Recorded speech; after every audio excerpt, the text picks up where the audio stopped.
start it from there, Miles. Shit. All right. It's the I Am Rapaport Stereo podcast coming live and direct.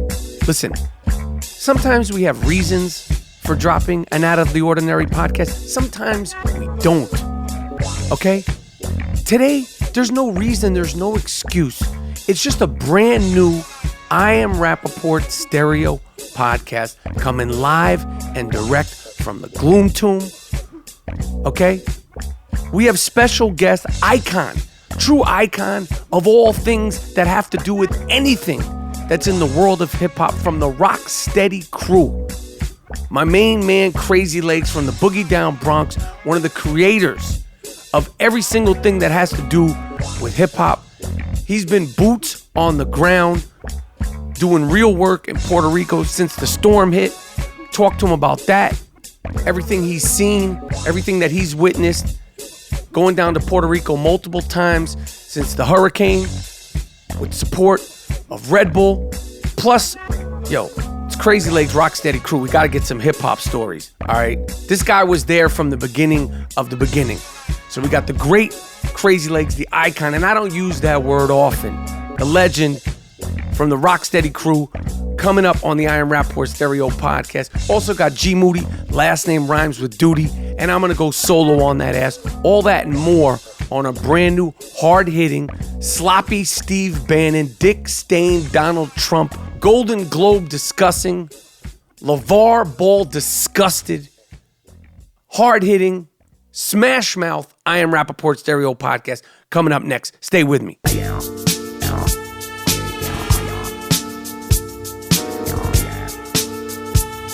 All right. My name is Michael Rapaport. I Am Rapaport Stereo podcast, the only podcast that prides itself. We pride ourselves on not fact-checking anything. Anything. That means that I probably can't be held accountable for any of the shit talking I do here on this podcast that holds my namesake. Okay? So much has been going on. So many things have been going on. The Golden Globe Awards just happened. Holy fucking shit. NFL playoffs are in full effect. Both the teams that I thought were going to win the game Saturday lost. My Los Angeles Rams lost. Kansas City Chiefs lost. Somehow, some way, the Blake Bortles-led Jacksonville Jaguars won. I'm not surprised by them winning because they have such a good defense, and it was such a low-scoring, ugly game. My man Leonard Fournette, they won, but they're in for a reality check in the next round.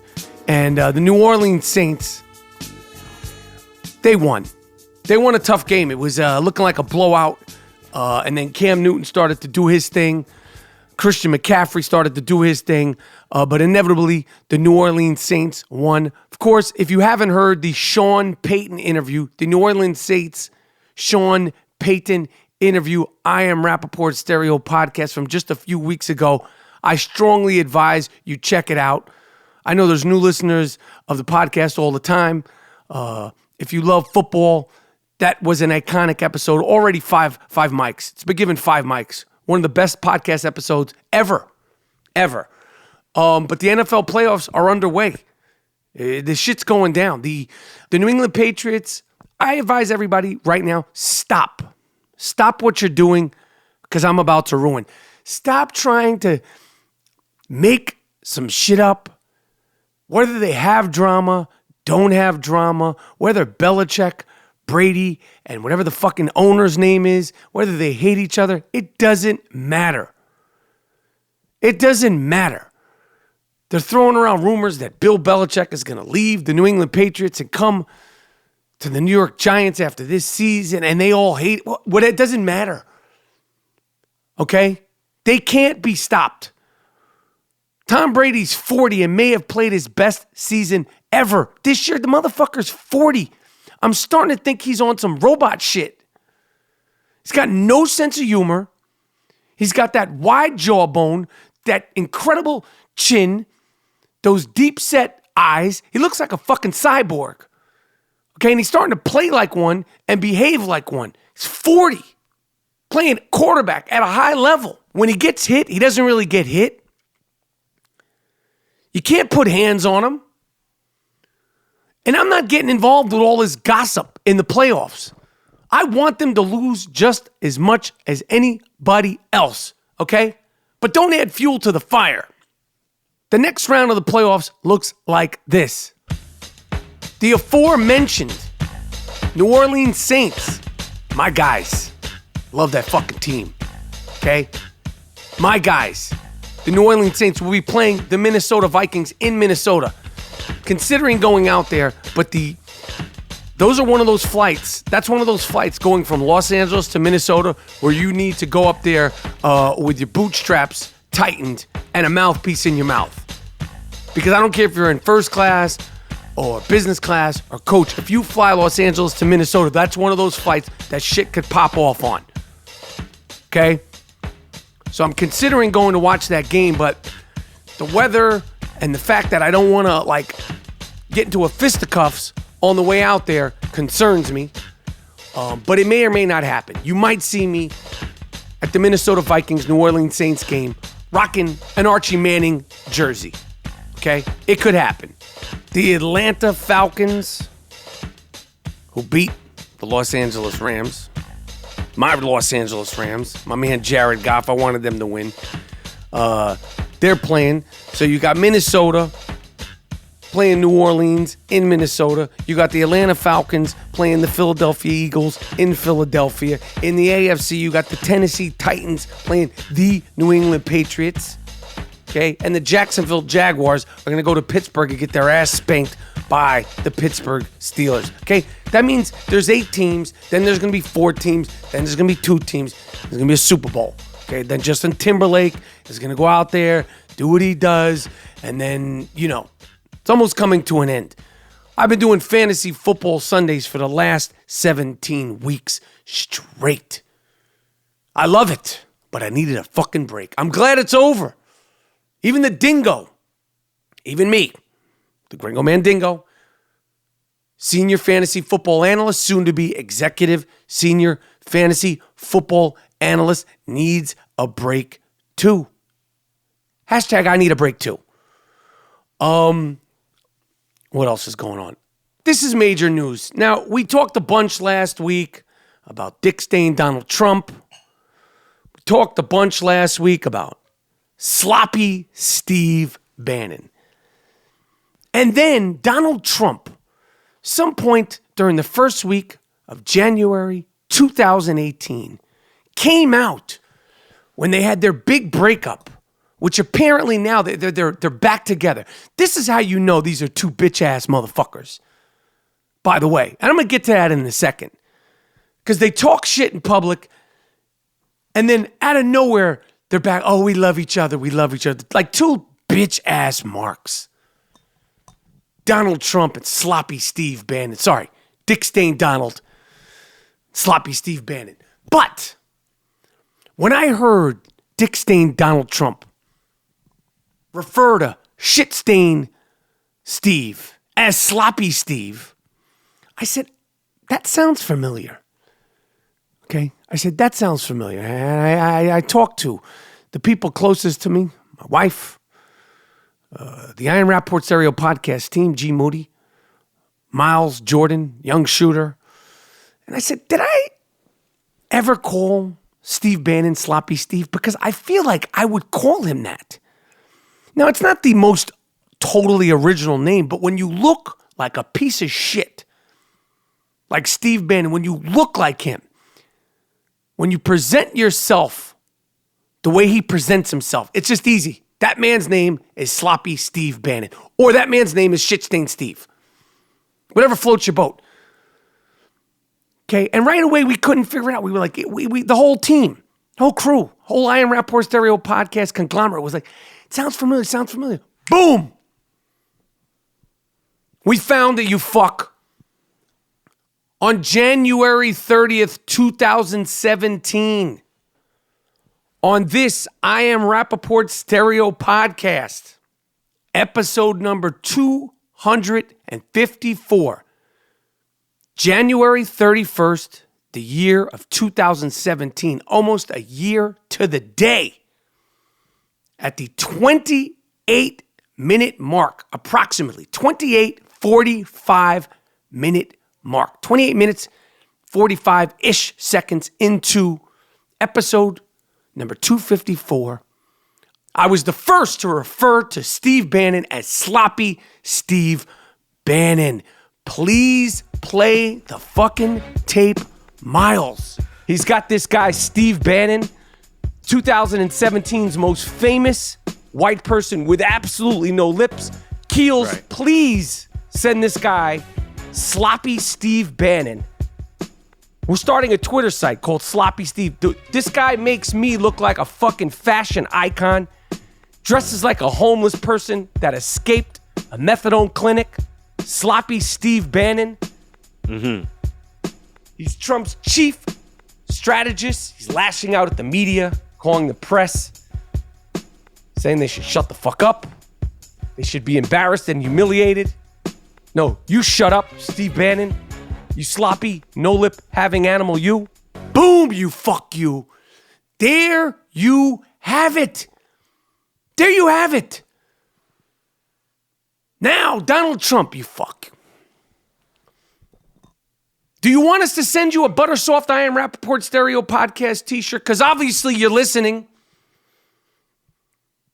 Okay? That's a fucking copyright infringement. I called him Sloppy Steve Bannon. I called him Shit-Stain Steve. Miles, play it one more time. He's got this guy, Steve Bannon, 2017's most famous white person with absolutely no lips, Sloppy Steve Bannon. It's a thing of beauty. Originality. That is what we bring at the I Am Rapaport Stereo Podcast. We don't regurgitate other people's shit. We don't bite. Shout out to all the other podcasts that bite. Shout out to the other podcasts that bite our styles. Many styles. Roy Moore's wife, the failed governor-elect or senator-elect. I don't know what the fuck he does. I don't fact check. Down in Alabama, she was very brazen, very, very proud of the fact that she had a Jew lawyer. Her Jew lawyer, as it turns out, as we already reported, voted for the other guy. That's the kind of Jew I like. I'm Jewish. That's the kind of fucking Jew I like. I'll represent you. I'll take your money. But that don't mean I'm going to vote for you, fucko. I like this fucking guy. Turns out her Jew lawyer may not even be Jewish anymore. Turns out like her Jew lawyer might have converted to Catholicism. That ain't my business. I don't give a fuck. But Donald Trump, I do have true blue Jew lawyers on the case, you fuck. Now, if you want to settle out of court with me for stealing my creation, the moniker Sloppy Steve, you know where to find me. You're obviously listening. This is my one and final offer to you. If you want to settle out of court, I am open to a settlement. You filthy dog, you. Okay? But if I do not hear from you, if my Jew lawyers, who are Jewish, who are fucking Jewish, if they don't hear from you, this will not end pretty, you fuck. I came up with the moniker Sloppy Steve. I'm the fucking stable genius. This lunatic was tweeting all weekend, crying, yelling, I'm a genius, I did this, I got elected, still talking about crooked Hillary, blah, blah, blah. I'm the fucking stable genius, okay? Me, you fuck you. You know where to find me, animal. One and only opportunity to settle this puppy out of court. I have my Jew copyright infringement lawyer on the case. I will not say anything more about this motherfucker. You know where to find me. So I Am Rapaport Stereo Podcast. Miles, let me get some funk. So the 0-16 Cleveland Browns parade went off. It went off without a hitch. A couple of days ago, Cleveland, supposed, I don't consider them fans, supposed fans, aka people with nothing to do on a Saturday, came out to the stadium where the Cleveland Browns, don't even know the name of that shithole. No disrespect to the Cleveland Browns. Came out to the stadium where they played this season and lost every single game. Of course, 8 games were at home, 8 games were on the road, but you get the point. I don't support this fucking parade. Some people were saying this was a protest. They marched around in the snow and then formed a zero. Like 0 wins. I got viciously attacked on Twitter. Viciously attacked. Just minding my business, stating my opinion. Got people saying, you suck, Rapaport. Your movies suck. Your career sucks. You have a big nose. All these fucking things. I don't know why. Mean, vicious attacks. Just a guy stating my opinion. I went on Cleveland radio, stated that opinion very strongly. Some people said to me, this is all on Twitter, that they went to the parade. It went off without a hitch. It was a great parade/protest, and everyone hated Michael Rapaport. Well, fuck you, man. Fuck you. Football season's over for you guys, and the inevitable is coming. The Cleveland Cavaliers are going to make it to the finals, bearing injury, and they're going to lose again. And if I have it my way, I will be showing up in Cleveland for those aforementioned finals with my broom, with the same broom that I got last year. I will not be buying a new broom. No, my check-in bag, my luggage will have a broom packed in it. That's how about it I am. That's how serious I am about that sweep life. They're going to get their asses kicked, and heartbreak will ensue, and then LeBron James will be leaving Cleveland, and you guys will go back to sports anonymity, where you feel most comfortable. Speaking of the great LeBron James, because he is great, he is sick. He might be playing his best basketball. I think it's the 15th season. MVP. He's the real MVP. He's the real MVP. That team is absolutely, positively nothing without LeBron James. More so than Kyrie Irving, more so than Russell Westbrook, more so than my main man Kevin Durant, Steph Curry, who scored 45 points the other night. Steph Curry played the LA Clippers. He scored 45 points in 29 minutes of basketball in a pro game.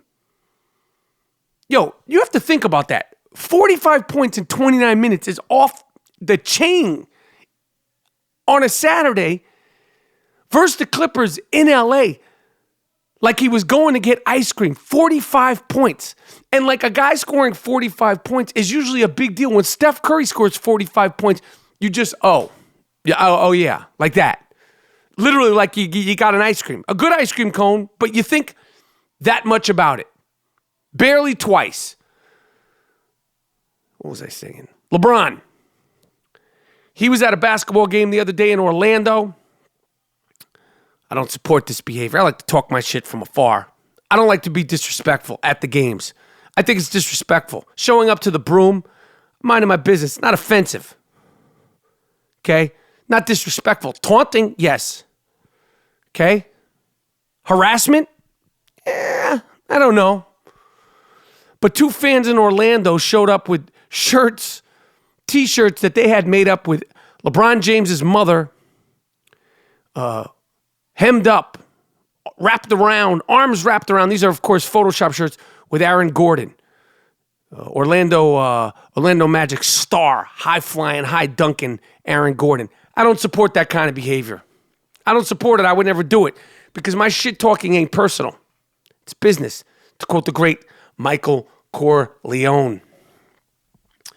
What else is going on in the NBA? Fucking LeVar Ball, stop. Motherfucking stop. Why they keep putting microphones in this bozo's face is beyond me. This is a guy who never did shit athletically. He never coached shit athletically. He wanted to be a professional basketball player, wasn't shit. Wanted to be a professional football player, wasn't shit. Had 3 kids, raised them the right way, coached them, never won shit as a coach. coached them in AAU. They never won no big AAU tournaments. There's no banners with LeVar Ball's name on it, because if they did have banners with LeVar Ball's name on it, we would know about it. He'd have them hanging outside of his fucking house. Got his two sons, one who's 16. I hope this fucking kid could read and write. Okay? He's dropped out of school. He's in Lithuania, 16. And the other one, the one who's got the knack for taking things without paying, LaMelo? No, his name is LiAngelo. I don't fucking know these guys' names. LaMelo, LiAngelo, what the fuck his name is. They had their first practice in Lithuania. It looked like some shit out of a third grade deaf, dumb, and blind basketball clinic. It looked crazy. Look up the footage of LaMelo and LiAngelo. That's his fucking name. Look at their first practice in Lithuania. Okay? There's special education classes that look more organized than the practices that were going over there in Lithuania. But this guy, LeVar Ball, making comments about the Los Angeles Lakers, who are doing better than they should be doing, saying that the players don't want to play for Luke Walton anymore. The players are quitting. They don't want to play for him. And it becomes national news. That's what he said. He said, and I quote, Luke doesn't have control of the team no more. They don't want to play for him. Says who? Says who? Says you? Your son told you that? Is that what you want people to believe, that your son told you that? If your son did tell you that, why would you repeat it? You want his coach to think that his player, Lonzo Ball, is a snitch? Are you a fucking snitch? Do you want to work at TMZ? Big Baller Brand TMZ? It's a fucking gossip. And then the media, the fucking press, ESPN, Bleacher Report, all of them, they print this shit, and then when they're in front of Luke Walton, look it up. They ask him about this. They say, LeVar Ball said, blah, blah, blah, blah, blah. And Luke Walton, being caught off guard, because it's so unusual, so far-fetched, so whack, so corny, so lowbrow, such gossip. This ain't the fucking Kardashians. This is not Keeping Up with the Kardashians. It's not even Real Housewives of Beverly Hills. But LeVar Ball is turning it into that kind of environment. They ask him, LeVar Ball said, blah, blah, blah, blah, blah. And Luke Walton has to answer the questions. Luke Walton, if you're listening, the next time they say LeVar Ball said, stop them in their tracks. Like, I don't give a fuck what that motherfucker said. And the reporter will be like, excuse me? You heard me, motherfucker. I don't give a fuck what this motherfucker said. Who gives two shits? Who? I don't give a fuck. Who cares? Ban him from coming to the Laker practices. Don't give him free tickets. Shut this motherfucker down. He's trying to cause dissension in an NBA team. And the press, so desperate, because they can't come up with their own fly shit, regurgitates this and asks an NBA coach, and he has to answer this shit. Luke Walton, the next time they say, LeVar Ball is reported to say, I don't give a fuck what that motherfucking clown has to say. He ain't done shit. Bring him to the practice, Luke Walton. Play him one-on-one, bust his ass, and give him a bus ticket to fucking Tulsa. Get the fuck out of L.A. Bust his ass, Luke Walton. He says he could beat everybody. He says he could beat Michael Jordan, Charles Barkley, Shaq. Bust his ass, Luke Walton. In practice. Hopefully he'll tear a meniscus, stub his fucking toe, and send him on his fucking way and film the whole thing so his credibility is just shot. Ridiculous. Luke Walton's a classy dude. His son, Lonzo Ball, is not even top 5 Rookie of the Year candidate. He's not even top 8 Rookie of the Year candidate. My guy Donovan Mitchell, Ben Simmons, Dennis Smith Jr., Frankie Cigarettes in New York is doing better than him. The big Polish kid, Austrian kid, I don't know what he is. I don't fact check. I'm not fact checking. I'm free balling. I'm free balling. The I Am Rapaport Stereo podcast where we free ball. Marking in whatever the fuck his name is. All better. all more Jason Tatum, all more prolific. None of them have a father criticizing the coach of their team. Trade this fucking clown. Trade him. Luke Walton, trade him. Make an example of him. He ain't all that. You could get some good players for him. Trade his ass. And the next time they bring that shit, be like, shut the fuck up. You're supposed to be a professional. Shame the reporter for even bringing that shit up. Undignified, whack bullshit. Corny shit. TMZ, big baller brand bullshit. Big baller brand. When the going gets tough, the tough will stab you in the back and they may leave and go to motherfucking Lithuania. All right, when I get right back, I'm going to be with the legend, the icon, my guy, Crazy Legs from the Rocksteady crew, talking to me about everything that's going on in Puerto Rico since the storm, giving me some vintage hip-hop stories, some Rocksteady stories, up in the Bronx where the people are fresh stories. Stay tuned for my main man, Crazy Legs from the Rocksteady crew. And then after that, me and G Moody are going to be discussing everything that went down with the Golden Globes. Stay with me. All right, without further ado, the word icon, the word legend is thrown around too easily these days. This is an actual icon, an actual legend, an actual creator, a pillar, a true fucking pillar of all things hip-hop. My man Crazy Legs, I appreciate you taking the time to rock with me for a little bit on the I Am Rapaport Stereo podcast, man. I appreciate it, man. It's my honor. Yeah, well, I'm honored to have you, man. Before I got some Rocksteady crew questions, for you. But you're Puerto Rican, correct? Yes, sir. Born and raised in New York City. Yeah. And you've been on the ground, and obviously the hurricane and all the destruction that's taken place in Puerto Rico. I want to hear what you're doing, what you've seen, and why you're doing it. Because the thing about New York, for the listeners that are in New York is the Puerto Rican community is such a part of New York City. Like other cities, other states, there's different people from all over the place. But New York City and Puerto Rico, to me, growing up in New York City, it's synonymous. So what have you seen? What are you doing? And how can I help? And how can the people help? And just talk to me about everything that you've been involved with since the hurricanes and such. All right. So when I was first going down there, I was actually supposed to go down there before Hurricane Irma. And being that was coming up, I had to postpone that. I was actually going down there because I was about to have some meetings for a music festival that I do in Puerto Rico called Puerto Rocksteady. And I felt like, all right, well, I guess, after Irma, I'll just go down there and instead of having meetings, I'll just go do some volunteer work and try to help with the cleanup, and I'll deal with the work stuff later. And then, Hurricane Maria was coming right behind that, and realizing the severity of it, I was seriously worried, and I have friends there that I was concerned about. I have a home there, and I just was in a situation that had me really, I guess, emotional. And I told my boy, I was like, yo, I don't know how I'm going to do it, but the moment that you see planes flying over Puerto Rico, I will be in one of those planes. I didn't know how I was going to do it.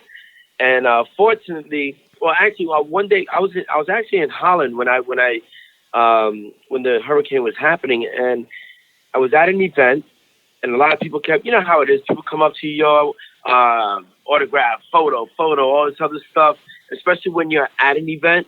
And that started getting to me. I wasn't emotionally there, and my mind was just everywhere else. So I ended up going back to my hotel room and basically, bawling my eyes out while I wrote a letter to Red Bull.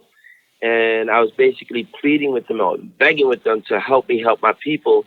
And they actually heard my call, and being that I've been down with them for now 16 years, they just said, yo, we got your back, and we're going to make this happen, and we're not just going to do this on a one-off. This is going to be something we will work on for at least a year. and they actually got me on one of the first responder. I guess I was one of the first responders there. We had a private plane. We brought water filtration systems down there because usually after devastation like that, there's contamination in the water that leads to cholera, leptospirosis, E. coli, et cetera, et cetera. And, we went down there to help prevent things like that. And after I got on the ground, I realized how many more needs there were. And Red Bull had already connected me with Waves for Water, which is an organization that actually was doing work in the U.S. Virgin Islands. And when Hurricane Maria was coming, they went to Puerto Rico and kind of rode out the storm just so that they can get to work as soon as the storm passed, which is, that's major props to them because they're brave for doing that. And, so I met them. I met with the people who do Lucy Lights, Empowered. And I just met a whole bunch of people who enabled me to do a lot more than just the water filtration systems. So to date, we have helped over 140,000 people to have clean water. We've gotten solar lights, solar lanterns into areas that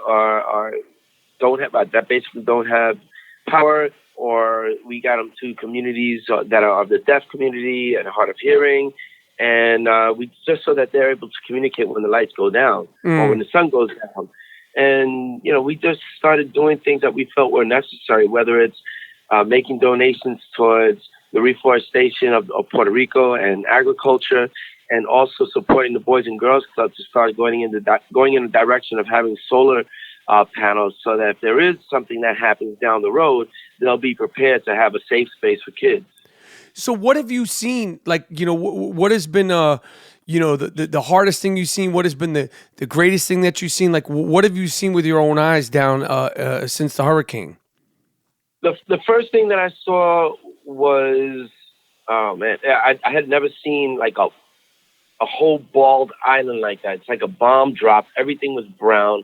I'm used to seeing Puerto Rico as being lush, and I have a home down there, so I know the beauty of it, and I also know what it looks like when there's a drought.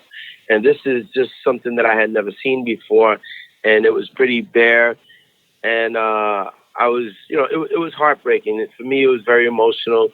The place that I normally do my music festival had several of the buildings ripped out to sea or blown away. Just people's homes, rooftops ripped off, people homeless, cement structures hanging in the ocean, like halfway in the ocean, and just people desperate for water and desperate for power and desperate for food. And that's just heartbreaking to me. But one of the things I did see, and this is kind of funny because, although when we got off the first plane, we started making our way to my house, and we stopped off to an empanada stand. I was like, you know what? That little mom and pop spot is open, so let's just go there right now and let's go buy up all this shit. And we bought a whole bunch of empanadas and paid double the price for them just for the hell of it, because we felt like, if these people are trying to get their hustle on, we need to support. But the cool shit is that I saw this lady with rollers in her hair. I'm like, oh shit, check this girl out. She is really ready for Friday night. She got her rollers in her hair. She getting ready to party. So the resilience throughout that traumatic experience has been amazing, because a lot of people have actually been rebuilding their homes, putting the rooftops back on them.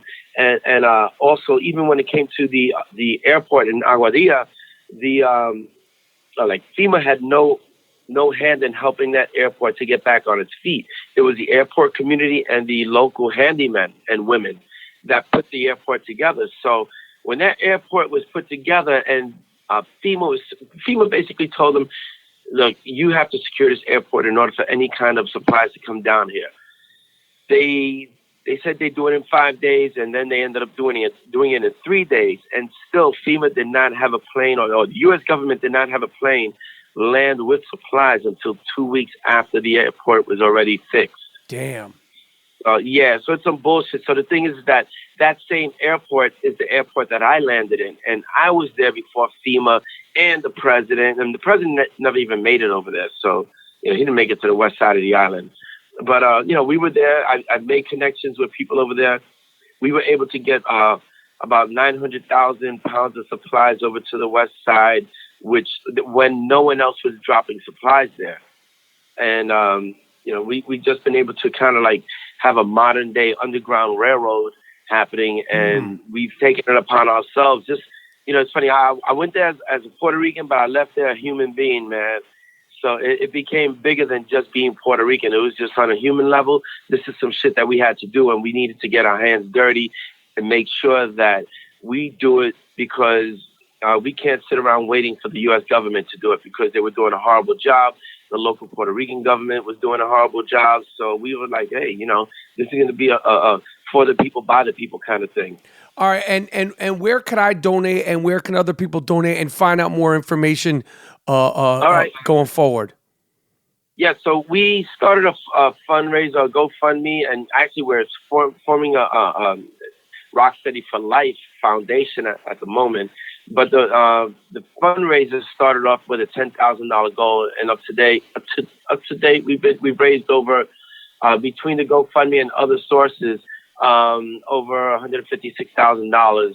Beyond that $10,000 goal, and then people can go to GoFundMe.com /RSC for Life, or just search Rocksteady for Life on GoFundMe. I'm gonna donate. I'm gonna encourage the listeners of the podcast to donate, and I respect what you're doing. You're such an icon, and I know you're all New York everything. I mean, you're about as quintessential of a New Yorker as it gets, man. Thank you, bro. I appreciate it, man. And just so the people know out there, we haven't used one penny of these funds raised for ourselves. Any of our personal expenses, even for myself, they're either covered by me or Red Bull, who has been having my back on this 100%. But all monies raised go towards helping the people of Puerto Rico. All right, good. You're a part of that, and you're making sure that that's happening. Oh yeah, we are hands-on. We're doing everything hands-on in every way, front lines. I'm going back to Puerto Rico in less than 2 weeks, and we'll do another mission. All right, dope. All right, can I ask you some hip hop questions? Can I ask you some Rocksteady crew questions? I mean, let me ask you this: when's the first time you saw that you could remember someone rapping and DJing, and what was that like? Where did you see it? And paint that picture for me. All right, so the first time my first hip hop experience, not knowing what it was, had to be in 1976. I didn't know that the house parties or the basement parties that were happening up the block from me on Garfield Street in the Bronx were these little, underground jams. And then one day my cousin moved to an area in the Bronx called Crotona Avenue, and right by 180th Street, they used to throw park jams in there. So in 1977, he brought me to a park jam, and I was blown away. I was 10 and a half years old, and I'm thinking like, wow, I'm looking at graffiti writers tagged up in each other's books, B-boys and B-girls, and getting down in the cypher. I didn't know what they were doing, and DJs and MCs. So it was kind of like a coming to life moment for me. And I'm over here, I'm a little shorty, and then all these people, whether they're 2 or 3 years older than me, that's a big difference in height when you're that age. So I'm thinking like, wow, this is colossal. This is amazing. I try to break that day in my B-boy bumwear or whatever. And I was just like a scrub. And I played myself. I had the corny clothes and trying to dance with no moves. So that was me. But I fell in love with what I saw, and it stayed with me ever since. But, it just became something that I got involved with. My cousin started teaching me, and then 6 months later, because of the way I was evolving, I started teaching my cousin. So things were moving fast for me, but we're also talking about the Boogie Down Bronx, which was also known as the Burn Down Bronx. So it wasn't sexy, and it wasn't as glamorous as I thought it was. It was just I was blown away as a little kid, but we lived in a real fucked up environment. So, we even even when I met the guys who started Rocksteady, they brought me to go snatch a purse on the day that I met them. You know, so it was kind of like, all right, we're going to bring you into our world. Let's go snatch a purse right now. We were unsuccessful that day, but, you know, but that was kind of like along the path of breaking, we were parallel doing, you know, some fucked up shit. When did you get a sense that breakdancing and rhyming and DJing was becoming a thing outside of the Bronx? Like, what do you remember about it becoming like, oh shit? Not even like when it got, you know, big in the Flashdance days and Wild Style, like, but like, what was your first memory of it? Was like, oh, this is like a thing that other people know about as opposed to just us up here in the Bronx.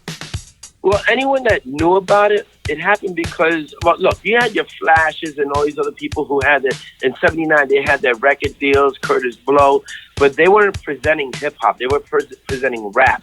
So the thing is that when we first started going down to the downtown scene and performing because of Henry Chalfant or Kool Lady Blue, we were hitting spaces like the Mud Club, the Kitchen Center for Performing Arts, Soho Grounds, the Peppermint Lounge, the Grill, Danceteria, and the Roxy. So during that time, that's when Studio 54 was transitioning and phasing out. So we were the new hot shit. Mm-hmm. So you see people like Farrah Fawcett Majors hanging out in the Roxy, and who else? The Sex Pistols, whether it was punk, reggae, or hip hop, you started to see this merger of these people who were kind of like against the grain, anti-establishment people, all hanging out in the downtown scene, and that led to magazines and newspapers covering it, like the East Village Eye, the Village Voice, New Musical Express, like a lot of British tabloids and magazines were covering it,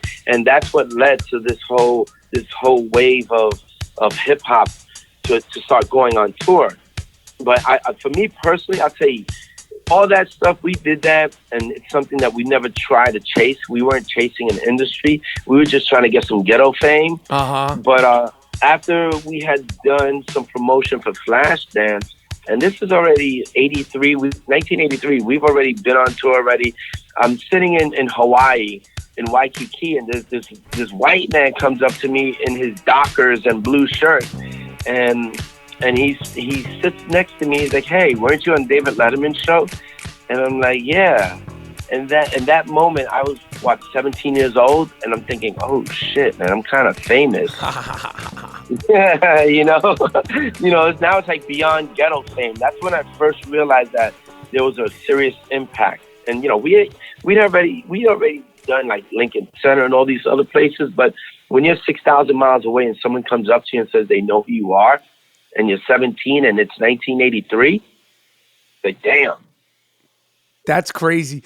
How big was like Flashdance and obviously, you know, you had been a part of, I mean, you're so much a part of all this shit, you know, with Wild Style and like just, I mean, even the shit that's not documented, the memories, you know, but you know, the things that people could grasp on, like myself, you know, like Wild Style, Style Wars, Beat Street, and obviously Flashdance took things to a whole other level in terms of, I mean, you guys were just in the movie when you look back on it, not for you're just in there that one scene, and then, you know, is it true that you actually did some of the dancing for Jennifer Beals?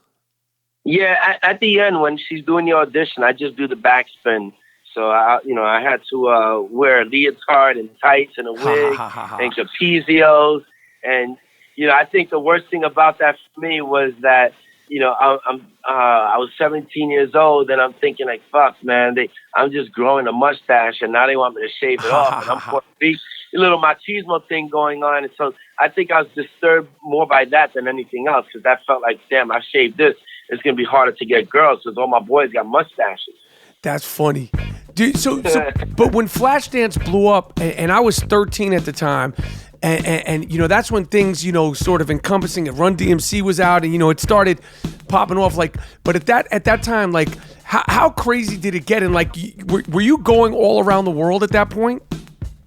Yeah, we were already traveling a lot. We were constantly traveling, whether it be Japan, France, UK, Germany, all, you know, Netherlands and all that stuff, and it was pretty busy for us. We were doing it's weird because we were touring a lot more than a lot of recording artists were touring. You know, we were doing something that was basically, you know, number one, we were teenagers, and we represented the streets. So usually anything that teenagers do that's like fucking super cool, it's like, oh shit, all the other kids want to do it. And when you're going through those defining years in your life when you're trying to establish your identity and you're still trying to like not do what your parents are saying, but do your own thing, a lot of people did what we were doing and they wanted to become what we were. You know, not knowing that we were like also living a double lifestyle at the same time, because we go on tour and then we do some like really fucked up shit, like go rob somebody after we get off tour. So, you know, we were super rough around the edges, man. We were wilding out, and you know, that had a lot to do with our environment and how we grew up and the desperation that we lived in. You know, whether being on welfare or domestic violence in the house, you know, just really dysfunctional home situations that a lot of us lived in, and led to kind of like us just wilding out back then. Damn, that's crazy. In your wildest dreams, Legs, in your wildest fucking dreams, did you ever imagine that hip hop would be what it is today in 2018 with all the money? I mean, forget crossover. Forget, you know, like I remember, you know, when it was like, you know, like cereal commercials, you know, I mean, in the 80s, I mean, forget all that, because that's like child's play to compare to where we are now. In your wildest fucking dreams, did you ever imagine that it would still be such a prominent, important part of, beyond New York City, it's the entire world? Like, did you ever like fathom this shit? No, I mean, when you think about where we lived and how we grew up, ghetto props and meeting girls as a little kid was all we wanted. There was no opportunity or any lane that was established for us to have our name, you know, a lights on Broadway and on the silver screen or having a record deal. So none of that was a reality for us. We had the typical ghetto dreams of being an athlete or a musician. We didn't have many things to basically look at and say, hey, you know, this person in my family is doing this, you know, so I want to be that because they inspire me. They did great things. We didn't really have those things. So no, not at all, man. I mean, you know, when you're on, even when we were on tour, we never really stopped to look. So, you know, I would say from 86 to 89, we were on hiatus, me personally. And when we started doing things again in 1990, you know, and I realized, oh shit, I can still tour and people are still, you know, I'm relevant when it comes to the history of what we did. I had promised myself that I would stop and look this time around and appreciate what I was part of. So, you know, I took it more serious the second time around because, you know, in the 70s, 80s, I was just a little ghetto bastard. I got you. Where is Rocksteady Crew now? Now that it's been so long and you guys have grown up and there's, you know, like you've learned business and all, like what is Rocksteady Crew today in 2018 in terms of, you know, the worldwide thing? Like how many people are involved? Like what does it mean to you and what do you think it means to the world? Well, we're definitely not snatching any purses. I'll tell you that much. Y'all ain't snatching no more purses, Legs. You know, here's the thing. When I got into Rocksteady, it was wild. You know, some stick-up kids or whatever. People were doing their street stuff. How many people were in it at first? Like the first time you heard Rocksteady Crew, how many people were in it and what were their names? Wow, Jimmy D, it was probably about 10, 12 people. Jimmy D, Jimmy Lee, those were the founders. A dude named JoJo, Easy Mike, CN, a brother named Weebles, and a few other heads I can't even remember because I didn't really grow up with them. Okay. But Rocksteady was eventually given to me in 1979, and I grew Rocksteady to be up to 500 people back in the 80s. And when you think about how old I was, and I was running a group of 500 people, and I had no training in how to manage a group like that, it was pretty wild. But right now, we have about 45 people. And if you're a young person, you have to basically be doing really well in school. All the kids in Rocksteady right now are pretty much A students. You That's know, dope. whether they're in college, high school, middle school, whatever. Everyone is expected to do really well, and everyone is on a great path. I actually put 2 younger people in charge of Rocksteady because I feel like, you know, sometimes you have to know when to pass the baton so that it stays fresh and it stays relevant. And so there's this girl, she's 21 years old. Her name is B-Girl Phoenix, and she lives in LA. And she's vice president of Rocksteady, and my boy Wynot, B-Boy Wynot, is a senior vice president of Rocksteady. And I'm actually focusing more on music, you know, creating music festivals and building the Rocksteady brand on the business tip, while they keep Rocksteady alive on the battlefront. I got you. When it comes to the dance and performing, you know. And in regards to the dancing and the performing, you know, what you guys did and created, and you know, and obviously there was a whole bunch of you. And when you see like kids do now, like with their bodies, like what is your take on it? Because you see it differently than like I see it. I could barely fucking walk and, you know, chew gum at the same time. I got my little 2-step, that's it.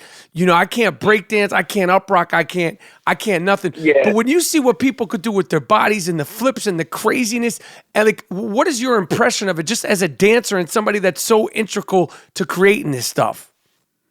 Well, now that I'm not focusing on the dance from a competitive aspect, me personally, I get to look at it for what it is, and I get to appreciate and support the next generation. I'm happy right now that we're at a point within the dance where there's a nice balance between like the funk, the flavor, the acrobatics, and the style, and the rhythmic patterns. So I'm very supportive of them, even when it comes to like, you know, I know a lot of people have issues with you know, the idea that, yeah, with rap music, we like what we like, you know, growing up. And I think a lot of people forget that a lot of the music that we liked while we were growing up was at a, you know, pivotal time in our lives. We were really establishing our lanes, and those are the times when you had your first kisses and your prom and all that other stuff. So all the shit that was playing while all that was happening is the soundtrack to our lives. So even with trap music, I don't bother the kids on their music. You know, I'm like, do your thing, because, you know, number one, those kids could be our kids right now, right? And number two, they're gonna make their own mistakes the same way I did, like when we was doing stick ups and dumb shit. And number three, it's like, let them live. They're gonna figure it out later on. The good shit and the whack shit. There's gonna be some classics, and right. You know, even some of our classics right now that we can't get out of our head were whack. I got but you. It's like, yeah, I remember that shit. You know, daha. Like the rapping Duke, like really? Come on. Right. It's funny because at the time that shit was whack, and then, you know, and then obviously when Biggie name dropped it, and then, but like when you look back on it, you sort of have a softer appeal for it because of the nostalgia. Nostalgia does a lot. Exactly, because, you know, that could also lead to the funny stories of like, yeah, you remember that cornball dude was singing it that day? Oh man, that shit was funny. Right. You know, we started shooting spitballs at him, remember? Right. All right, well, yo, Legs, yeah. I appreciate you taking the time. Again, you can check out the GoFundMe for Rocksteady for Life. It's, you know, GoFundMe.com/RSC for Life. I'm going to post it with the podcast. I appreciate what you're doing. Thank you, bro. And like I said, you know, the word legend and icon, it's thrown around a lot, but you are actually a legend, actually an icon, actually a person who's so much a part of everything hip hop today. It's nothing but respect, and you know, I could vouch this is a good dude, and I'm going to support myself, and I encourage everybody else to look into it and support themselves as much or as little as you possibly can. Yeah, anything matters, you know? That's all good. All right, cool, Legs. I appreciate the time. I appreciate you rocking with me on the I Am Rapaport Stereo podcast. Yes, sir. We got to get you out to Puerto Rico. I would love it. Well, let's do it. All right, cool, bro. Thank you. All right, my man. I'll talk to you soon. All right, bro. As I said, G Moody, last name rhymes with duty, would be joining me on the I Am Rapaport Stereo podcast.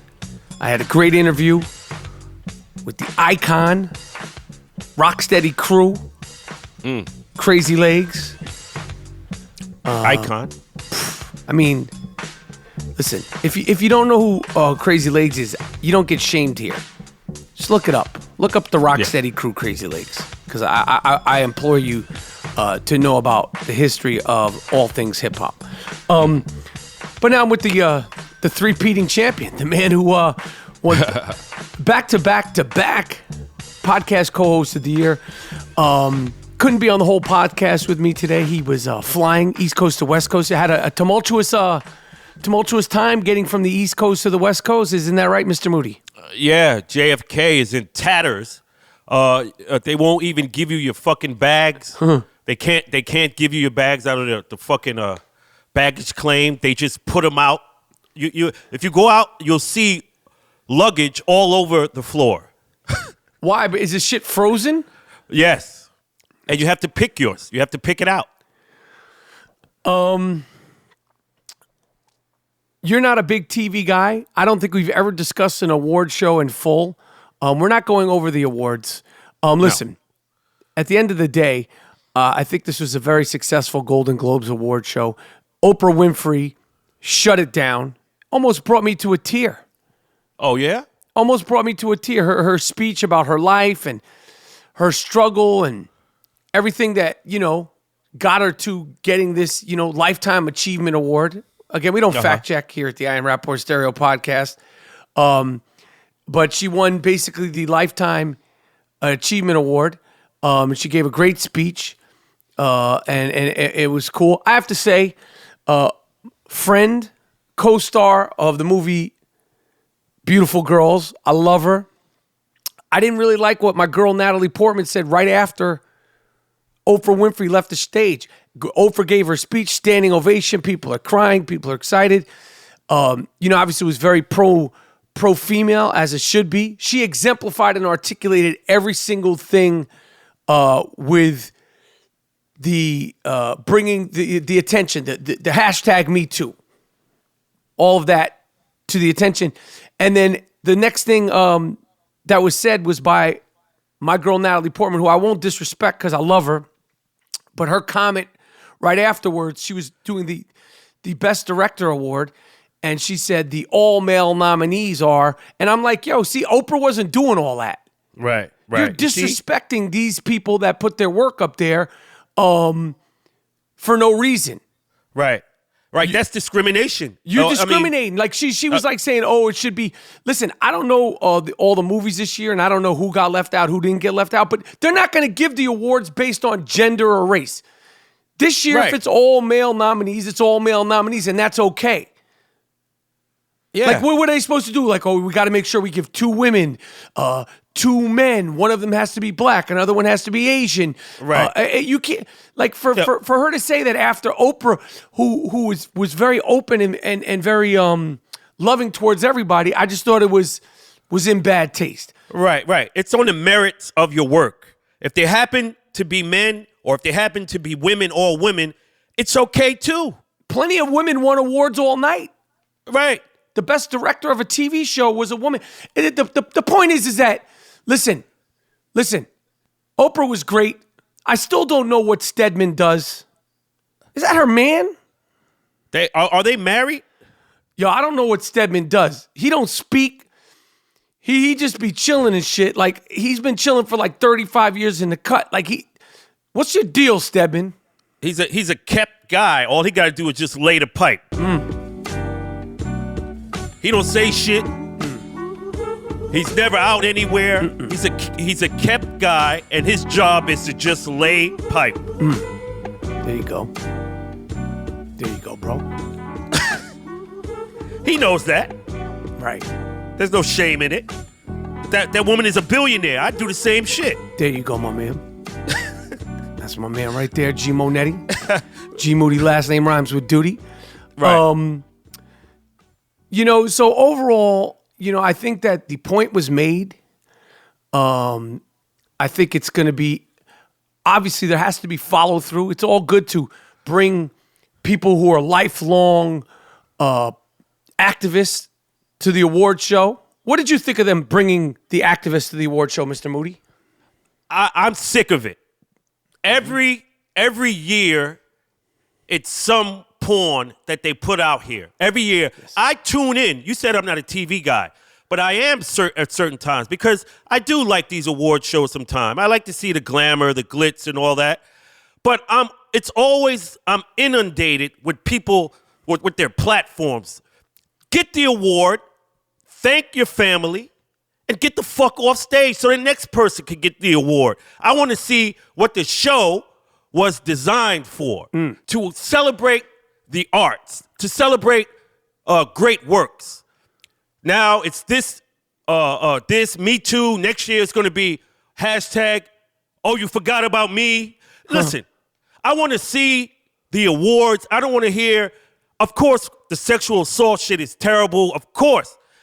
But listen, man, this has been going on for 8 months, and I want to get a reprieve from that because I know about it. It's every day. Get the award. Thank your moms. Thank your pops. Thanks the agents. And get the fuck off stage. Yo, get the award and get the fuck up off the stage, dude. And I want to say this. There's some of these new jack young actors up there. Yo, if you show up at an award show and you're asked to present, if you don't smile and all that shit, they should yank you the fuck up off the stage too. Like you're too serious and man, get the fuck up off the stage, man. You're at the Golden Globes, man. You're presenting an award. I don't even remember this one kid's name. He's up there like not smiling. He's all beat it, money. Yeah. If it's so hard and if it's so uncomfortable for you to present at the Golden Globes, you're in the wrong business. These guys with their faux shyness and all that. If you're so shy, you shouldn't have accepted the offer to present at the Golden Globes, money. You look like you got a gun to your fucking back. I don't even know the name of the dude. One of these Star Wars ass, one of these Star Wars ass, Shakespearean ass motherfuckers up there, like looking like he don't want to be there. And you could have called me and Moody. We would have been happy as fuck. Hell yeah. It would have been a great show. But yo, also I've noticed the crosshairs are now on the white men. Yes. On the white man in general. He's in the crosshairs, but you gotta watch out because the white man controls all this shit. So you whistle blow and you all this squealing, it's not gonna be good. It's not gonna be good because he's gonna give blowback because he's in the crosshairs. Telling you. The self-effacing jokes just in the monologue. Seth Meyers, the host of the show, he mentioned white men and he made self-effacing white men jokes. Generalizing. Four times in the monologue. All right. The last of his 4 jokes was, he was bringing up the presenters and he said, I hope it's not 2 white men. Why not? Yeah. You snarky cornball motherfucker. Like, listen, I am not free of guilt. I am not free of prejudice, okay? And we all are. To try to act like any one of us is holier than thou or all that stuff. But I am not fulfilled and in fear of guilt and all these other things of being a white dude. I don't give these guys like, I hope it's not 2 white guys. It's like, the white guys are the butt of the jokes and listen. Young black men out there, there is no better time than right now. If you're interested in bedding down with a white lady. Right. If you're exclusive to this is your time. Now is the time to act because you could use that white guilt to get yourself some ass more so now than ever before. Yeah. To all my young homies out there. The pendulum has switched. Black, Latin, Asian, whatever you are, if you're looking to try to explore a little white snapper, now is the time to act. You could kick anything you want to these ultra guilty white girls. Not all of them, but the ultra guilty ones. All you got to do is be like, you don't know what it's like. You don't know what it's like or how I grew up. You don't know what it's like where I come from, and the panties will come off. if you get the right one. But more so than ever, all you got to do is kick a little bit of that Willy Bobo. Yeah. Kick that old Willy Bobo shit instantaneously. Oh. Because the guilt is at a high order, and they're very public with the guilt. Oh, the white girl guilt is at an all-time high. Yeah. And if you're looking for white guilt, don't come to me, okay? Because you ain't getting it over here, motherfucker. You can talk to Seth Meyers and all these cornball big teeth motherfuckers. I'm not the one. Yeah. Picture me getting up on stage just dissing black men like that. Like, yo, that's some weak shit, man. Exactly, man. Them jokes ain't funny either. Listen, I'm not naming names. They act like black men and men of color, which is a new term, by the way. Women of color, men of color. Did I miss something over the last 47 years of my life? Is that a new term? Men of color, women of color? Have you heard that before? That's just a multicultural, so you don't have to say black people. So what's wrong with women, that? What's wrong? The same white people are so quick to make jokes about themselves, but the black people. I want to be cool. They don't even know what to say. People are they're so freaked out and guilted out, and they're so like fucking shook up. They're making things hard for themselves. That men of color shit, like I'm black. I'm a black person, B. Straight up. That's it. Call me black. Are you offended if a non-black person refers to you as a black person? Hell no. Well, see, we're in a weird time. we're in a weird fucking time. Yeah, I wouldn't. Yo, you better not call me nothing else. I want to be just how I've been. Black American, black person. Leave that person of color shit out. I don't want that. I've always had color. Well, it's award season, so this is just the first of going to be many, many, many, many, many nights of this bullshit. Oh, I'm surprised the black babies weren't in tow. Usually when the award season comes out, man, they trump them up. But now it's sexual assault and stuff like that. But I understand on their platform you want to say something. I understand that. And enough now. Enough of all that shit. You got anything else on these Golden Globes? Last words, get the awards and get the fuck off stage. I finally want to say this with disappointment. The show that I was so fucking proud of. I'm fortunate to have this show, Atypical. We're getting ready to start working on season 2, and I'm excited about that. I was just as excited, but very disappointed, and I got to share with you guys. They canceled White Famous, Showtime show. Damn. Jay Farrow, produced by James. Yo, I don't fucking know. The numbers were good, not great, but they were too quick to cancel it. People just started catching on. I could tell when momentum's building, started getting shout out on the streets. Twitter, right. People were binge watching it, and that's the nature of the business. I encourage you to watch.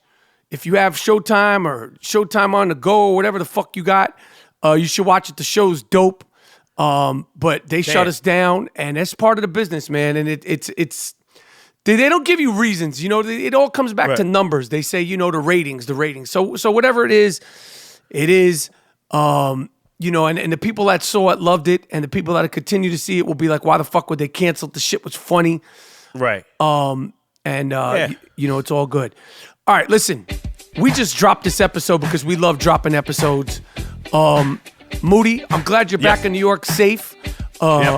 We got some bangers coming up. I am Rapaport Stereo Podcast. I want to thank once again my main man, Crazy Legs from the Rocksteady crew.